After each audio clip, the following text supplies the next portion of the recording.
that seizes my heart in its fist and reminds me we are only held together by skin. That if we had a creator, they forgot about us a long time ago. That the earth will devour us, face to bone, to marrow, and in the interminable crawl of decay and rebirth, we will not be remembered. So if I pray tonight, it will be with your skin between my open palms. I can't leave room for Jesus when the air is this heavy. There is no Holy Spirit but mine, and I can be holy enough for the both of us. You smell like sandalwood. Probably. I don't know what sandalwood smells like, but that's what romance novels say is sexy. Adara Enthaler is a freelance writer and editor, as well as a performance poet and arts administrator based in Wollongong, New South Wales. She operates within the arts not just in a creative capacity, but also from behind the scenes, supporting non-profit arts organisations in a variety of roles, from fundraising and volunteer coordination to marketing and programming. She is currently working with the South Coast Writer Centre, Society City Collective, and Enough Said Poetry Slam. Taking a quick look at Adara's professional resume, she went to the University of Wollongong, studying a Bachelor of Creative Arts with a major in creative writing, later going on to graduate with honours in 2015. Her early professional experience started with an administration intern role with the South Coast Writer Centre in 2014, and a proofreading role with a publishing company. Since 2014, Adara has a wide range of experience, including volunteer coordinator for the Feminist Writers Festival, kids program coordinator for the Wollongong Writers Festival, host and organiser for Enough Said Poetry Slam, communications manager for Bad Sydney Crime Writers Festival, and events and communications coordinator at the South Coast Writer Centre.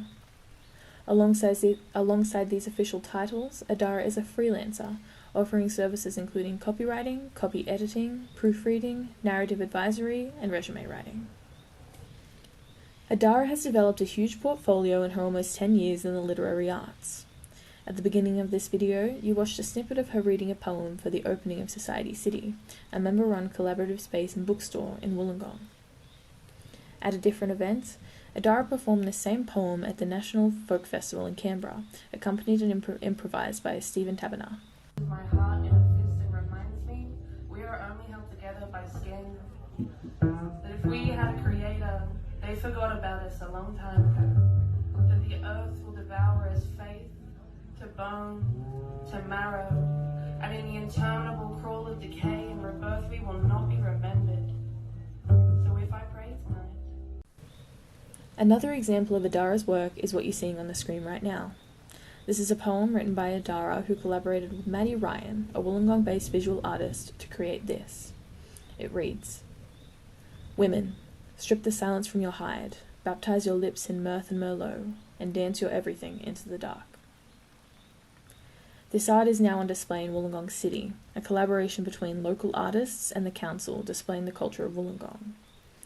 However, as I mentioned previously, Adara does a lot more than writing stories and poems. She's an administrator for arts organisations around Wollongong, so her job focuses a lot on social media and marketing, creating press releases, social content, email marketing campaigns, and events management. Take a look. We wove a dried lavender nest on the coast.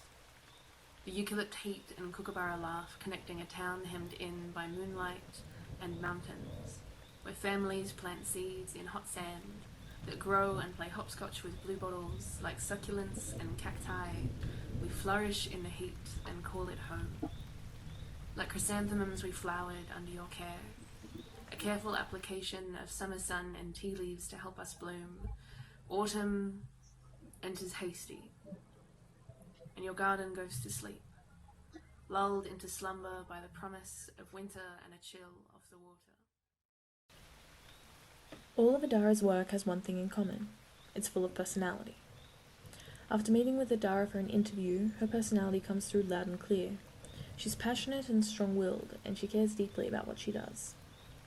I asked Adara about her production experience, how she goes about creating something before sending it into the world. Here's what she said. It's pretty brief, honestly. I work in a pretty fast-paced environment where we're trying to get a lot done with a small team. So basically it goes, we should do this. Yes, I agree. Can an intern do this? No. and then I do it, and I get someone else to look at it, and it's done.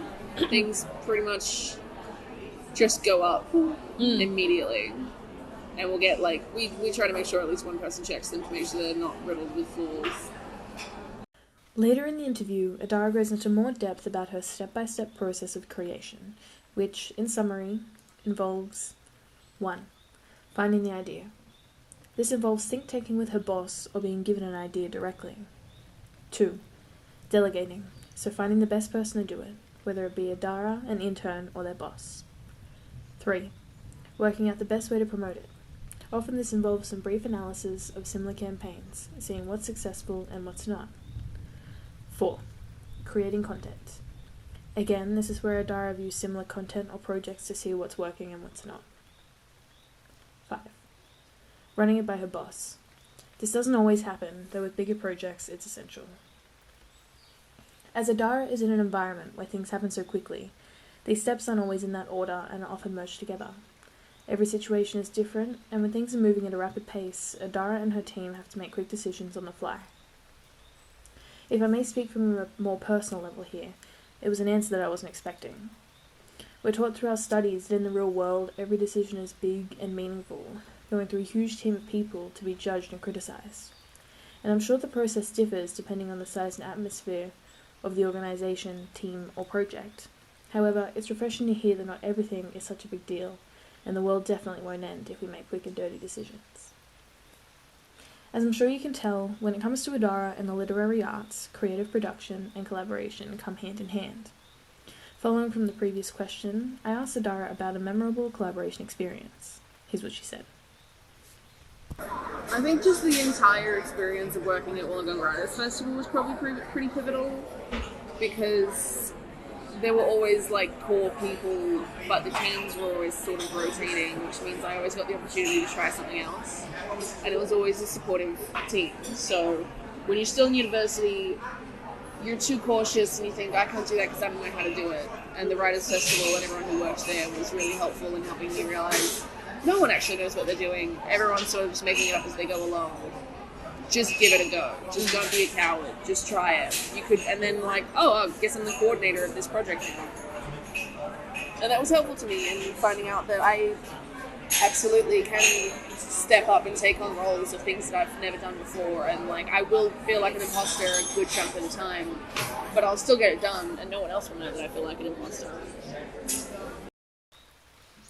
The honest answers were refreshing to hear. Truthfully, I've never heard anyone be so open about their processes and their self-doubt within their professional environments. This led me to an important conclusion. Professional strategies and approaches to creative media production and collaboration are black and white. We don't need an in-depth strategy, but rather we need to have a proactive attitude. Be ready to ideate and iterate quickly, be ready to try new things, and be open to the help from others. In the video where Adara read a poem while the men improvised, the two had only met minutes before. However, the cheers and the applause of the audience show that despite the improvised nature of it all, it was still a success. Another example of her work is the typewriter poetry, where she comes up with custom poems on the spot, creating something unique and beautiful for people. On a more professional level, Adara went into detail about the process of planning an event, where she says sometimes her boss would just have an event in mind after an interesting conversation, and it's something they would rapidly ideate and create. At a different point, Adara mentioned that when planning events, sometimes you may have to have a great plan in mind, and as time passes, it may fall apart. People might pull out, or something might change. From there, Adara's outlook was that sometimes these things happen, but it's important to adapt to these problems. Another point she stressed was that the people around you and the people you collaborate with are crucial to what you do. Even when working individually, having that network of talented people to run ideas off or get a different perspective from can completely change a project. However, when I look more deeply into what Adara was saying in that interview and showing through her work, what I see is that things are done differently in the arts, especially when there are small businesses or organisations involved. The professional strategies are less valuable, and what seems to be more valuable is the way people within the industry adapt.